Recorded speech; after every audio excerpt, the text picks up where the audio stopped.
this is.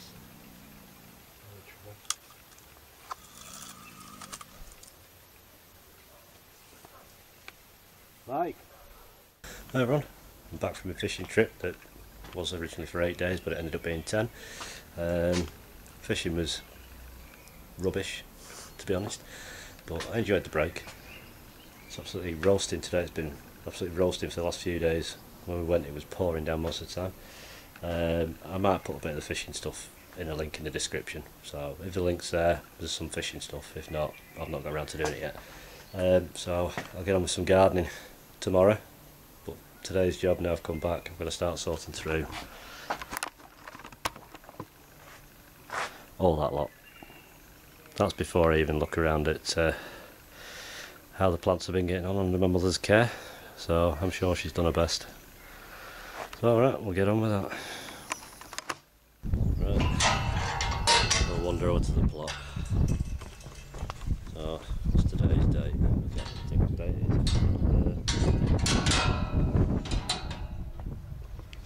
No, can't think. Well, it's Friday, which will be probably about 29th. I can't remember. Something like that. It's the Friday before Bank Holiday Monday anyway, in May. So, I've not been down here. Last time I came down it would have been Sunday the 14th of May. I had to quickly come down before I went on my fishing break. Sorry, the sun's right behind me, it might be a bad picture. I had to come down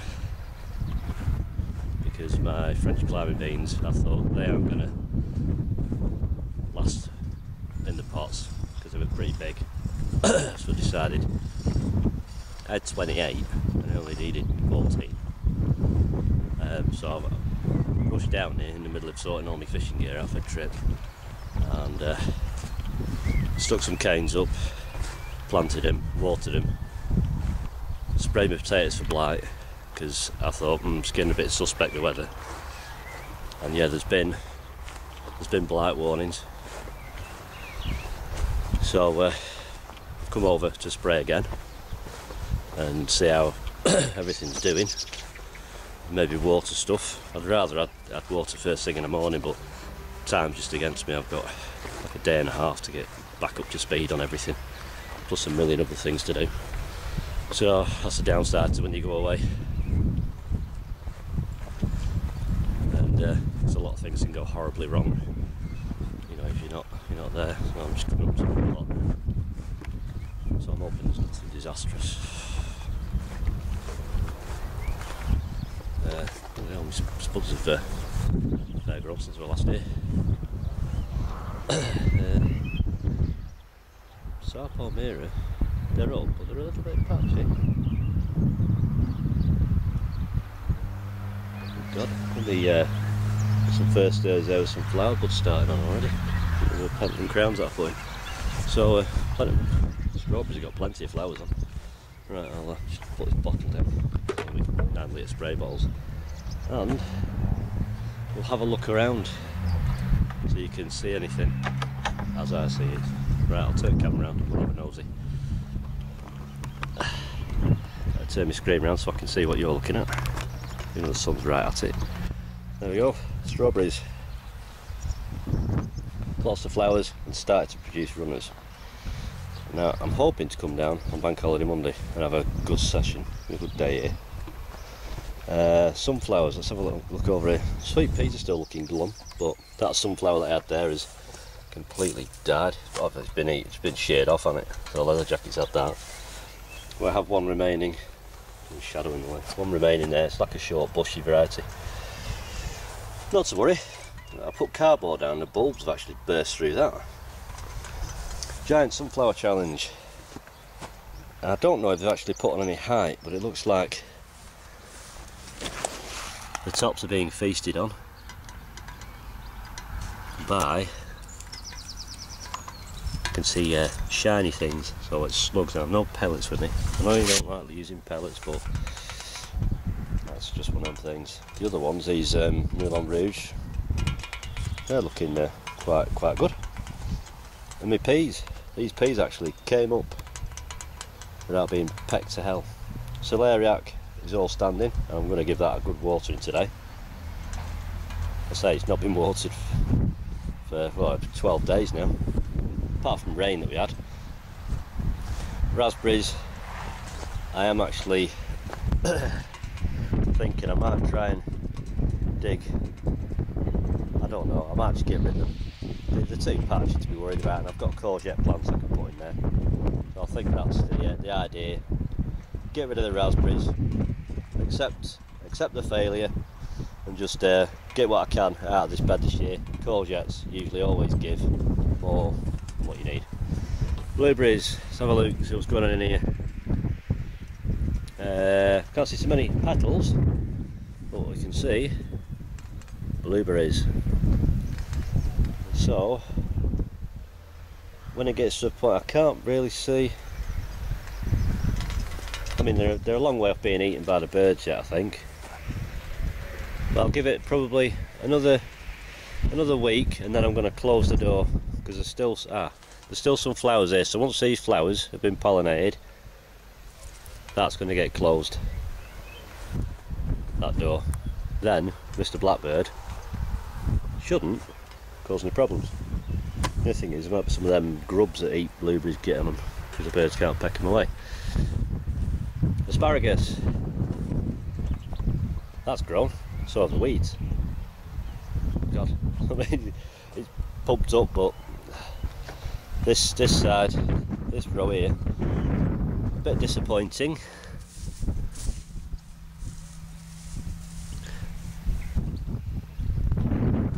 So I mean, not a lot of them. I mean, they are a later variety on this side, but I can only see like 1, 2, 3. There's only one of the Pacific purple. So I don't know. I could dig the crowns up and bunch them together at one end and do it that way. So look at the peas. They're romping away now. Flowers starting. So shouldn't be too long, and the peas will come. After it was hard work getting them going. You know, because I've put them here and roots got eaten and all sorts of problems. Celery, nothing's dead. That's always a good bonus. I can see a culprit lettuce as well over there. We'll come to that in a minute. There's actually 2. Them peas that are sowed direct, they're fine. This is me erection. me supports of me cobra beans. Not really grown at all, but they're alive. That is the main thing. They always are a bit sluggish to get going until they've got that first couple of curls. As you can see, one's actually learning the direction to go. It's starting to go around anti-clockwise, so once it's got probably a good loop or 2 round, it'll be off. Lettuce. Now this is your classic sort of problem that you get with leather jackets. You come to it and you go, you know, it's just knackered. So still biggie. These lettuces were just shoved in because I had the space. Spring onions are coming on. Beetroots proper flying up now. Weeding wise, not too bad. A bit of grass over there. I might do a little bit of weeding. Grass needs cutting again. I did that quickly before I went as well. Brassica bed has finally kicked off. We're in business. That's all he says. Nothing dead. There's a potato plant there that really needs to come out. Do we have any? Yeah, we've got some broccoli heads forming. I don't know where you can see that. Try and zoom in. I can't even see through the screen myself. Somewhere down there, little head, probably about 1.5 inches at the moment. So these will be getting a good drink, because as pretty as broccoli flowers are, that's not what I want. So with the Clapton cauliflower, I have no idea, because I've never grown it before.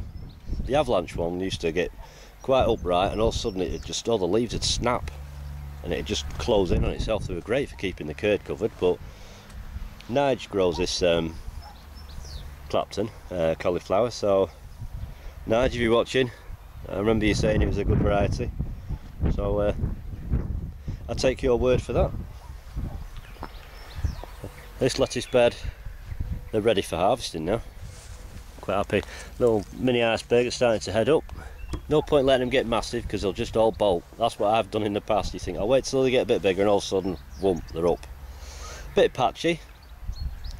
Like I say, I've got my sweet corn to go in amongst that lot. These lettuce are a bit, as long as they're rooted, I'll take some of the bad foliage off around it and leave them be, see what happens. Garlic, bit yellowy here and there, no signs of rust yet, and no sign of Mr. Moley, so that's good. A little bit of weeding, nothing major. Alright, spuds. There we go, that's what we want to start seeing. Nice rows. What I don't like is when you get patches like this, they're just a bit slow, and these are first earlies, these. This one here and that first bit there, they're called Premier, as far as I can remember.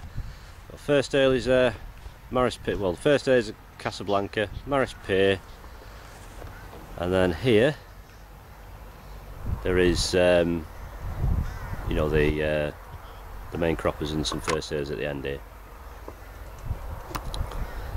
So fingers crossed, we'll just have to see how it goes. But hopefully it should all be okay. Fingers crossed. So I've got some spray. I'm going to give them a spray for blight. And I think I might have to start hilling up pretty soon. I might do a bit tonight actually. I'm a bit pushed for time. But I think I'm going to... yeah, I might hill my first and seconds up. And then I can spray the tops then. Yeah, that's the plan. Right, I'll get on with that, and I'll put video on here and there as I do stuff. Right, I'll crack on. Okay, that's some of the spuds mounded up. Sorry if you can't hear me so well. I haven't got my microphone, so I'm just using the camcorder mic. So there's a bit of a breeze about, but I've done the first earlies, second earlies, and two of the first earlies down there. The Pentland Javelin. They're hilled up. Not doing any more because I'm roasting, and every sweat pour on me is very upset and leaking too much. So I'm going to spray the rest, and then like I say, you know, when I'm down here on Monday, you know, I can hill up, you know, everything else, bar for some of the stragglers down the bottom end there. If I get a sunburst of energy before I decide to go, then I might hill up a bit more, but it's very doubtful. So I'm going to start planting this sweet corn before I cook in this sun. If you remember when I planted all these, I put these little cane caps, these little mushroom things. That's where the sweet corn's going to go, which is here. I know it's not June when I usually plant them out, but they're struggling to stay alive. I mean, the roots are just spewing out the bottom, so they've got to go out. It's not worth potting them on for the sake of like another 10 days. It's just not worth it. You know, I've looked at the forecast, there's no cold. It is supposed to cool off, which will help them, but it's not going to go cold. So I think I've got enough there. I think I've got 25. I think that's how many I need. Yep, 5, yep, 25. So I've got 6 left at home, which are on the small side, in case there's any problems, but I think it'll be okay. Might sulk a bit for a few days. Let's say I'll plant them and I'll water the hell out of that bed, and that should get them off to a flying start, because no doubt the rains will soon come.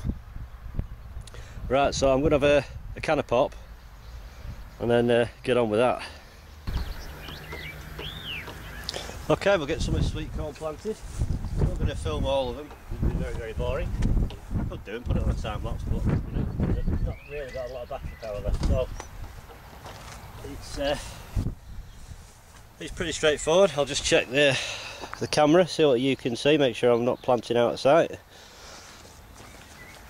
So I'm going to birds have finished making a noise. Right, there we go. Right, so get one of these, get rid of it. That's where it's going to go, right there.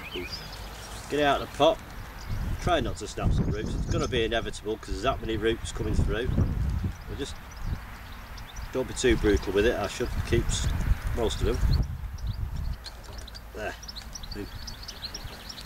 For that, well, that is a lot of roots. Right, so I've got a little trowel which you'll have to do. I'm just going to go down and just open the soil out a bit. You can bury sweet corn down a bit deeper.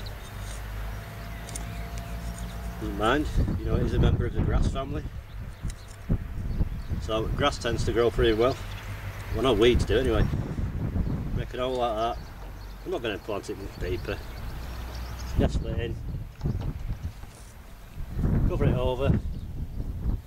Give it a good firm. And repeat the process another 24 times. And then water it. Pretty straightforward really. Sweet corn, problems with sweet corn is they don't like too much wind, which this is fairly open here.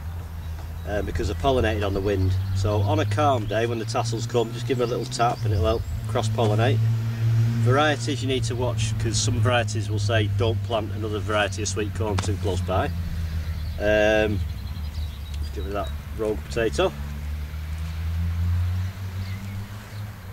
And they like plenty of water, which isn't ideal because I'm miles away from here most of the time, so I can only water them when I'm here, so I'll make sure things like the celery, celeriac and the sweet corn always get a good drink. You know, because this bed is, it's not dry, but I'd like it to be a lot. I'd probably say you get about 1.5 inches down and then it's kind of, you know, it's fairly damp. So where the root is on that, it's down in the moisture. Right, so I shall crack on with the rest of these and go from there. Oh, the variety's Swift. Right, there you have it. That's all 25 planted. Say, last year I got 30 in there. It's just I've spaced them a little bit wider, you know, across that way. I think they're about 15 to 18 inches that way. Can't remember offhand, and they're a foot that way. So see how it goes. So I just need to absolutely flood that with water now. But while I was planting them, I found it'll come out the usual culprit. There he is, Mr. Leather Jacket. I'll just pop him back in there because sorry to say, but he will be getting a rather large slap with a trowel soon.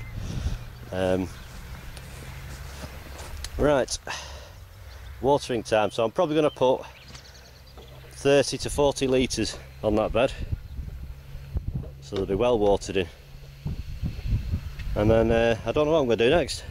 Sure, I'll come across something. Right, I'll get on with watering.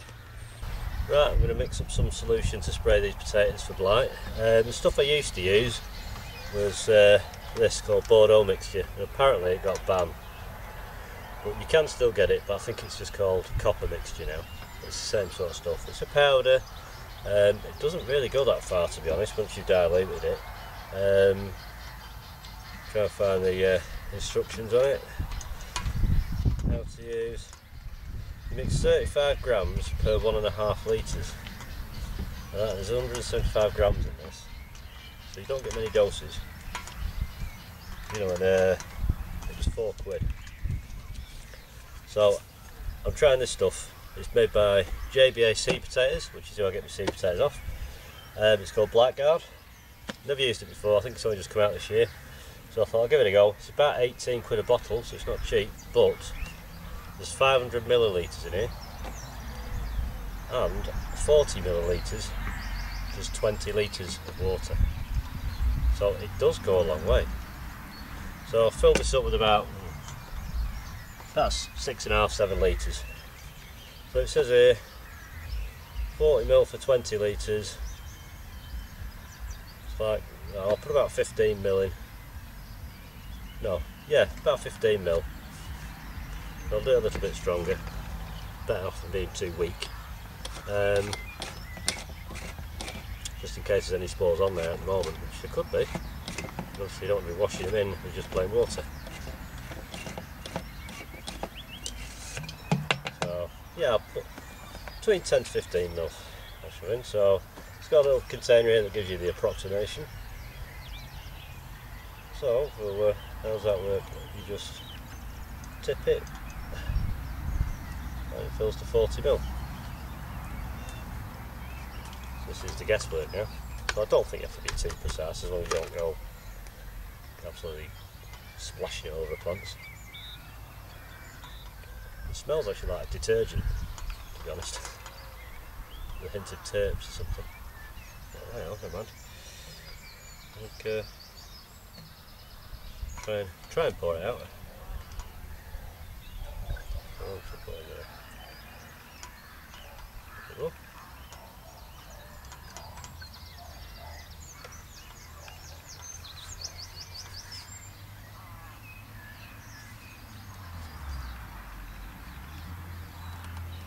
Not the best bottle for pouring, but I think I've got well, just under 15 mil in there. So it says here you can do it in a spray or a watering can. Spraying is considered the best method of application. Solution can all be made up into smaller batches of 10 mil for 5 litres of water. So should apply it every 7 days direct to the foliage during June to September. Well, I did my first application, it would have been the 14th of May, because I thought it was getting close. I looked at the weather and I thought, yeah, this hot spell and the humidity and the criteria has been met. Which Smith's period, I think they call it Hutton period now, I don't know why. If you pre-mix it, you've got to use it within 48 hours. It's mixed with tap water, this. I've been over to the tap and got tap water. You could use your water, but just in case there's any nasties in there. You don't want to have blight spores that have settled in your water container or whatever, and then go and blast them all over. So tap water, I would say, is better for this sort of application. You can use it on tomatoes, obviously. Try not to directly onto tomatoes, because you can get scorch marks. It's only a preventative, so that's all it is. Once you get blight, that's it, it's too late. You can't cure it, you can just battle it out. I find once you see the first signs of it, start picking some of the foliage off. That will slow down the spread, but it will not cure it. It will only bide you time, and that time will help you, what crop you do have, mature a little bit, you know. And if you can prolong it by 2 to 3 weeks, you know, that's the difference between a golf ball sized potato to something twice the size, you know. So it does, you need to keep on top of it. So it does say you've got to try and spray it to the top side and underside leaves, and it's not going to happen. You're not going to be able to get it on every bit, so just give it a really good coating of it. I've heard other things, people have used milk, you know. I've used milk, you know, because this stuff was quite dear. I used to, sometimes I'd apply this 1 week and I'd do milk, diluted milk, 50-50 milk and water. I'd do that the week after, because milk does have good property in the proteins that's in milk. You know, it all fights fungi, which, you know, I mean, blight is a variety, you know, it's all disease, so milk has a good thing, you know, especially things like powder and mildew. So I'll go ahead and spray this, and we'll see how this product goes. I say I will get blight, I guarantee it. I've never had a year where I haven't got blight. It always gets the better sooner or later. But if I can slow it down, the earliest it has appeared here, well, on my neighbour's plot was May, and that was about 3 years ago, and his crop was completely destroyed by the end of May. Didn't get anything. I managed to battle it out for about 6 weeks after, and then mine, I had to give up, cut the tops off. It's better if it kind of lands around end of July. It gives you a bit more time for second earlies. Main crops, very rarely ever. I've never had a main crop reach full term. Not here, at home I have, but I mean I had blight at home last year. So it just depends. I've had the dry spell. Blight spores are in the air now. They've probably landed on certain patches, you know, if you're near any crop areas or anything like that, because it travels on the wind. and then it'll be on your foliage. Next rainfall, it'll be washed in. The first signs of it will appear about 2 weeks after. I haven't got anything to show you here on what the things look, but there's plenty of things on the internet. But don't be misled, because some people say, you know, this is a picture of blight, and it's not. Sometimes it's just a dark scorch mark, but you're looking for something that is distinctively grey, brown colour. It's usually a dark blotch, and you'll notice it appearing slowly, and then over time you'll start seeing it spread. You know, because there are other things, there are other diseases. You know, you've got like the mosaic thing and the black leg, which is another common one. You know, I've suffered with black leg here. You know, sometimes that's just down to the seed potato itself. You know, let's face it, you buy seed potatoes, but they do say it's grown in you know, it's certified, but you can never be 100%. So it's just keep it. It's just you know, prevent any problems. If you see anything that looks a bit, you know, dodgy, then try and seek some more information on it. Take pictures of it. Send the pictures, the photos to the Potato Council. They might be able to help you out. And if you find any information, post it on YouTube, because, you know, everyone could do with helping, you know, a hand with blight, because it's, you know, it's a horrendous sort of problem with potatoes and tomatoes. So, right, I'll get on and spray these, and then I'm going to head home. I'll give everything a splash of water, and I'm going to head home, and I'll be back up here on Monday, Bank Holiday Monday, to carry on hilling and do a few other jobs. Might think about making a support at some point for me sunflowers. It'll not be on Monday, but because I don't need it just yet. I can manage on canes for now. You know, until they get in excess of 5 foot, then they'll need supports. So I shall probably do something in the garden, so that'll be added in this. If not, this will be thanks for watching. I'll see you next time. But I think there'll be some from the garden to come. Right, so see you back in the garden.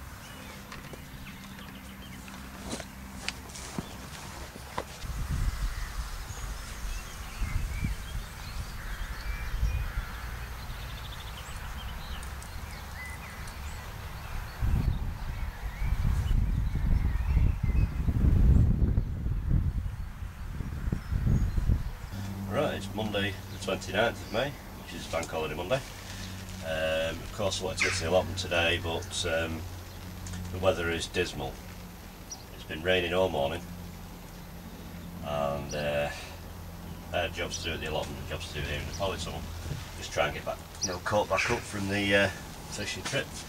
So I thought I'll get these beds prepped up in here, because they've not been uncovered since October or something last year.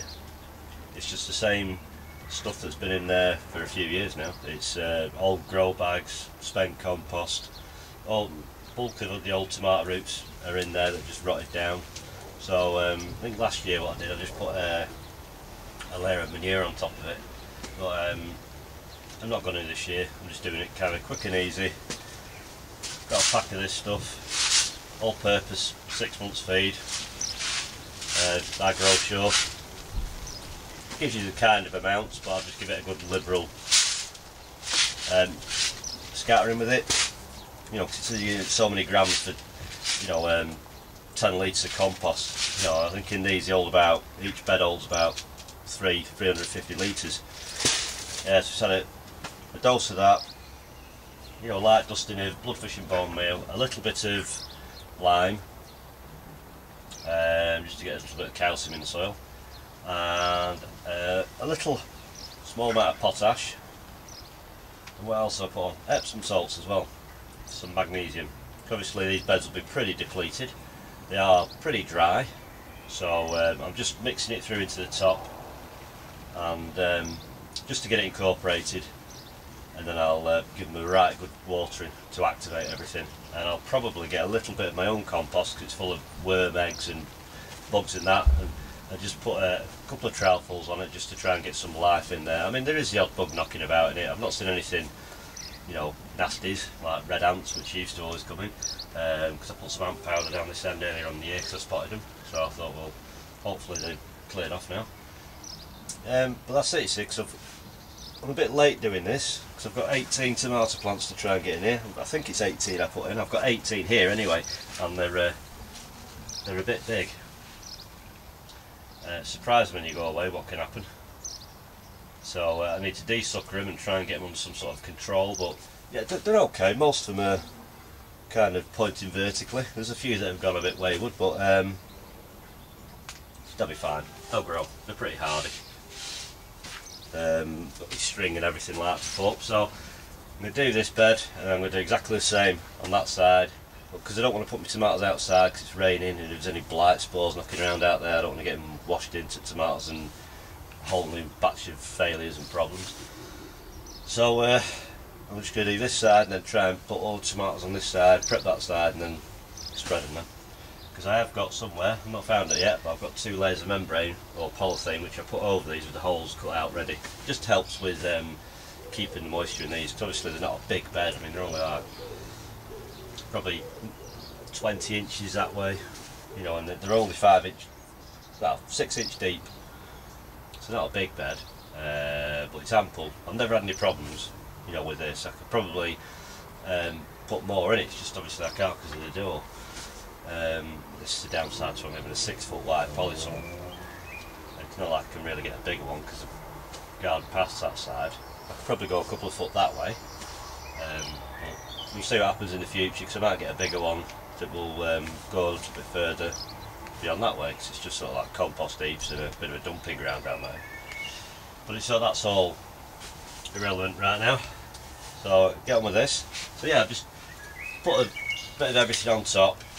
No real fancy measurements, just give it a good covering, and using an old little hand fork.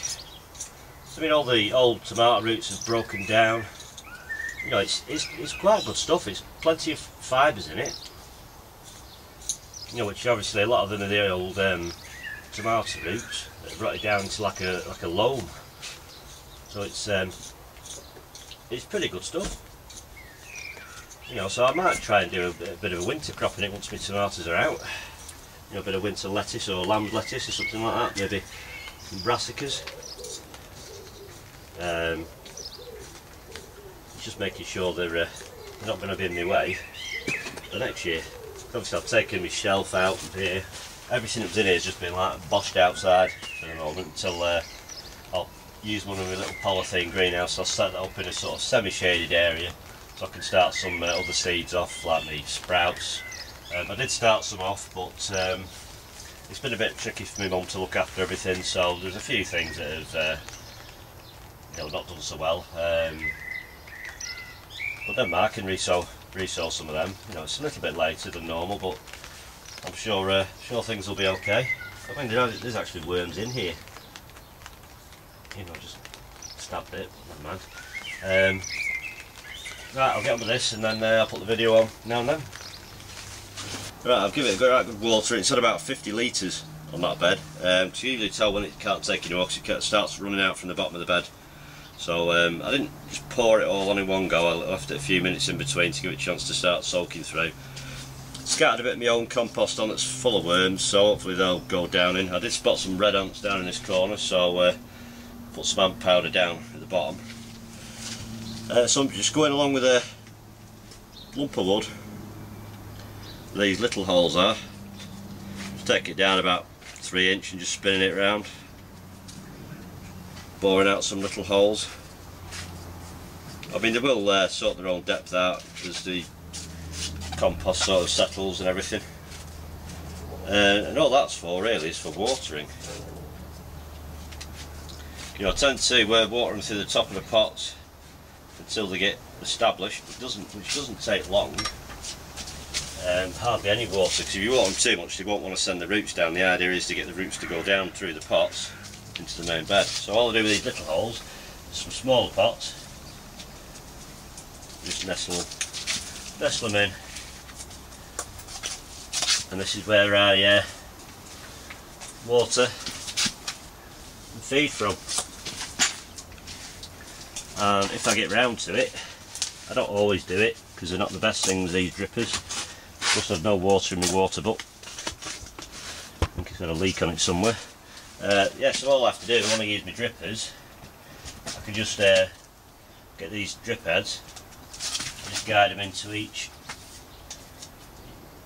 I can just rest them over the top. Like I say, they're really rubbish dripper heads. They tend to clog up, so you have to keep messing about with them. And obviously, because of plastic, the heat of the day, you know, they expand and contract. So sometimes you'll come out in the day and they're not dripping, but if you come out at night, they are. And ideally, you could do with them just a constant trickle. You know, I think a full tomato plant needs, you know, when it's in full fruit, needs getting on for a litre of water at least a day. You know, because they do suck. So the idea is don't let them run dry and don't drown them. So that's all there is really, and then I'm just going to put the, you know, these will go in each position like so, and then I'll plant them. But I've got to do the same as that now on this other side. So I'll get on with that, and I will speak to you in a bit.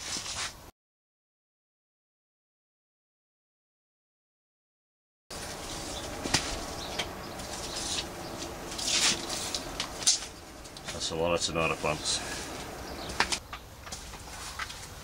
I'll probably do this and then I'll put it on the time lapse with a bit of jingly jangly music or something. So I'm just going to pretty much exactly the same as I did the other side, apart from the quantities might be a bit different because it's a bit guesstimation, nothing was weighed. This bed's slightly different size, only by a couple of inch.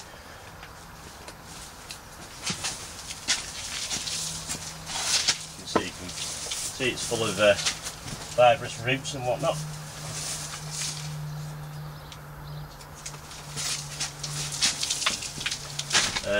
The fitting for me dripper line is just buried down here. I can hook that up at a later date if I want to use it. It's just a plumber's speed fit elbow, 15mm. It'll take the standard sort of 15mm flexi dripper hose. Not under mains pressure I don't think, but under gravity off the tank it will. So that's the bed uncovered. It's pretty much as the other bed. And some of this brochure, whatever, look, that stuff. And just a bit of right bit spreading.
I've had these for a couple of years as well. I'd actually just wrapped them up and tucked them down the back of the bed, so they weren't that bad to find. Just remembering which one's for which side, but it's usually pretty easy to figure out. So the holes there on the front edge.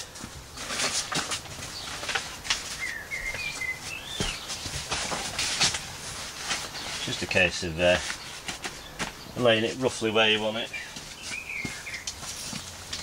And try and get all some pegs out of this other sheet. Winter cover.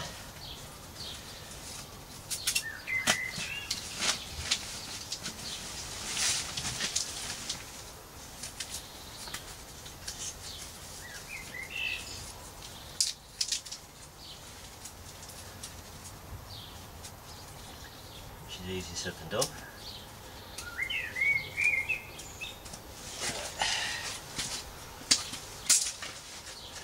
Now it's a case of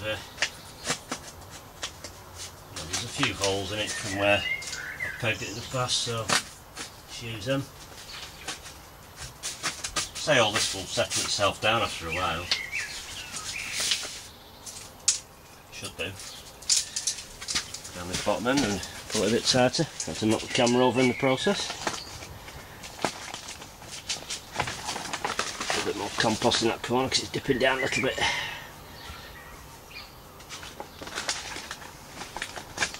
I've scattered a little bit of my own compost on it, just got a few worms in there. If they survive or not, that's another thing.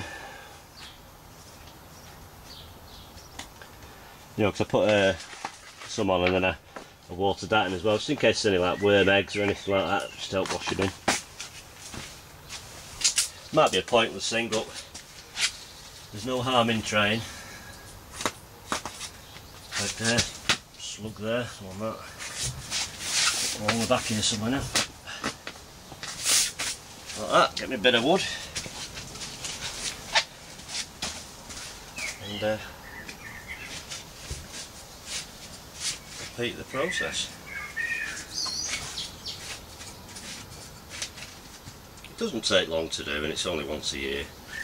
For what I get out of here, because I've sort of even finished all last year's tomatoes, so all the sauce and everything, so I'll be getting that used up because I've actually got some tomatoes that have set, I think, so it'll not be long, another month or so, and then they'll be nearly touching top at polytunnel and laden with loads of tomatoes if all goes well. I bet I've not got enough pots here to do all these. I'll have to go to the shed and get some more. The organisation of it all, eh?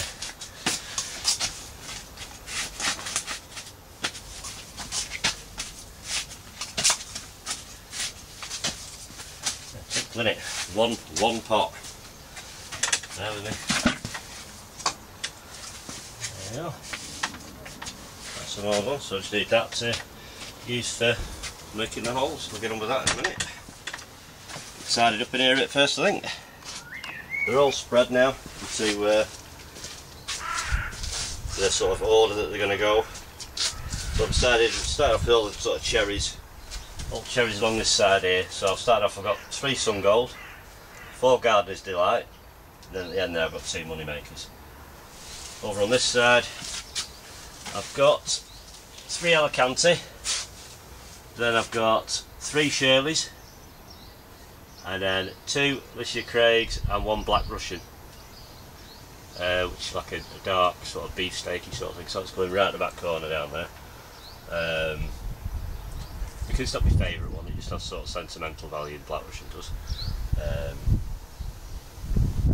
But that's where they're going to go, so I need to put these in and sort the supports out.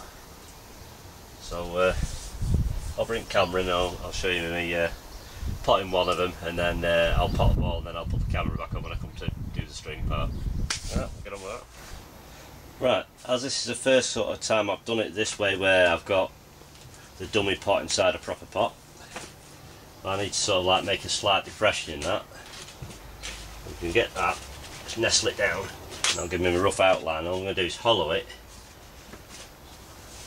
I'm not going to pull the compost out, just going to edge it round, which will make like a little mound around here. Fingers crossed, when I take the dummy pot out, it shouldn't fall to pieces. So he says. Right, so I'm going to lift it, And you should see there at the bottom, this is just compost here at the bottom. So thank you very much whoever came up with that idea. I can't remember your name, sorry, but yeah, it seems to have worked. You know, good solid roots at the bottom, it's all staying in contact. So it's as simple as getting that, just wiggling it in, push the actual pot down, and then go back around where you've scooped the stuff out, kind of straighten it up. So this pot is kind of redundant now in a way, you know, as soon as it pumps its roots down into the bed. And it's as easy as that. So I'll repeat that another 17 times, which shouldn't take long. And then that's the tomatoes in for this year. So so far so good. Okay, I'm going to do these strings now. I hope you can hear me okay. I've had to put the camera just outside the polytunnel to try and get the whole thing in shot. So there's a bit of breeze coming through the polytunnel, to be honest. I hope it don't get too strong, you know, until I get these supported, you know, because they are quite tall. I mean, they are quite chunky plants. You know, obviously some of them have got a bit skew with. You know, we're not in the top, it's not had any support, but they'll straighten up with the string. So, like I said in a previous video, I use 3-ply twine. 2-ply that you get from the cheap shops is okay, but you've got a hell of a lot of weight on it when it's full of tomatoes. So you can use thicker if you want. I personally don't use canes because I'm frightened of poking all through polytunnel. So I have had 3-ply snap on me before, so sometimes later in the year I sort of put a second string around it just to brace it. So I have a strip of timber I've got across the top. So I've just cable tied to the main support bar, the polytunnel. And on the back of that there is a screw. And they are 12 inches apart, which is what my tomato plants are. Pretty much like when you grow them in a grow bag, they're about that spacing. So I just sort of have to do it kind of blind. You could do a loop, but I've had them pop off. I just pop it behind, over the screw head, and tie a knot and hope it bites behind the screw head. I think that has. And give it a tug, make sure it's all secure. Yeah, that's secure. These you just go along and do all the strings and then connect them at the bottom. So I'll show you how I do this one. So I'll make it plenty long enough, not worse than it being too short. Some people have them quite slack, so you've got plenty to wrap around, but I find it starts the plant sagging and it starts knocking on the door. So as it starts getting too tight, then I'll just actually tie the plant to it, you know, if that's the case. Now on these I put supports on, just little tiny canes, 2-foot canes with these little clips around. So I'm just going to push that cane now that goes through the pot down into the bed. So it's gone right down to the actual floor of the polytunnel. I'll just check you can see what I'm doing. I'll actually zoom in for this bit.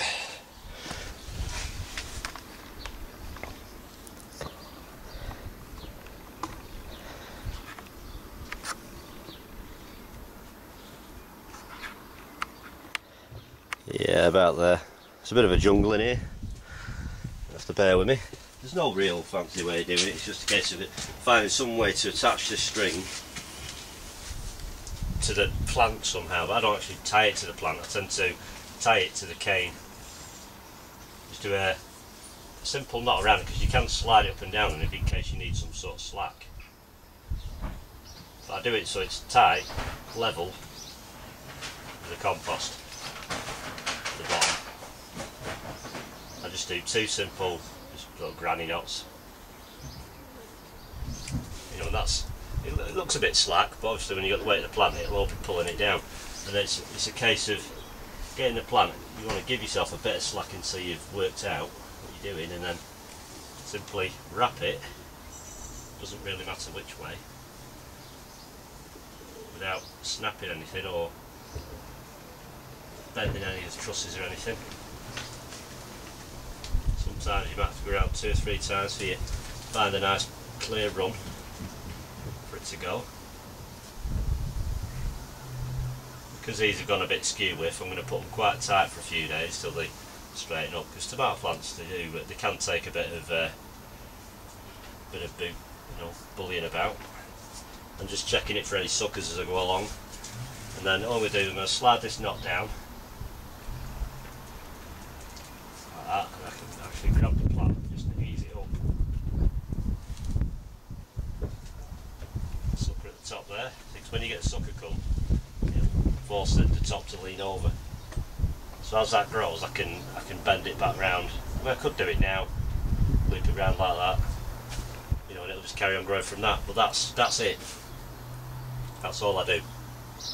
And as it grows, just keep looping it around. If I need any more slack, I've got, you know, a good 12 inches of slack here at the bottom. I could use to, you know, slide the knot up. That would do it. And that's it. So I'll get on with all these. This is probably the longest, fiddliest bit to do about planting them out. I mean, if you had canes or some sort of pre-made supports with uprights, you just plant to them and tie them to it, then that's great. But like I say, it's not the widest of polytunnels, so I have to sort of cram everything in quite tight, and obviously try and keep them clear of the door. And it's always usually this one that ends up getting knocked about a bit, so anything that starts getting bushy, because you do sort of grow on a slight angle to keep them away from the back here. Right, so I'll get on with the rest of these. Right, that's it, all the tomatoes, all 18. They're all strung, all supports. Bit of a fiddly job doing the stringing, but it's only once a year. So I think that'll do for this video. I've got more jobs to do, but I'll put them into another video. Otherwise this one's going to be tricky to edit and it's going to be really, really long. I know some people like long ones and some people like short ones, so it's kind of trying to keep everybody happy. So hopefully they might sulk for a day or two because they've been like twisted and pulled about a bit. It should be fine, never had a problem before. So like I say, we've got Sun Golds and Gardener's Delight, 4 of them. 2 money makers at the back. Black Russian, which is kind of like a beefsteak, which gets great big. I could take some of these off and just leave, you know, like the big blooms. But I've just got one of the Black Russians. Then I've got a couple of, I think it's, yep, two Alicia Craigs. One of them's a bit shorter than the other, don't know why, but I'm sure it'll catch up. Then we've got 3 Shirleys. They're quite tall. So I've got tomatoes set on the Shirleys already. Plenty of flowers on everything, to be honest, so everything should be okay. But at the end there I've got 3 Alicantes. So all being well, the sun's coming out now, so I can get on with some other stuff. There's cucumbers to do, there's all that, some more seeds to sow. Like I say, that'll be in another video, so thanks for watching, take care, and I'll see you next time. Bye.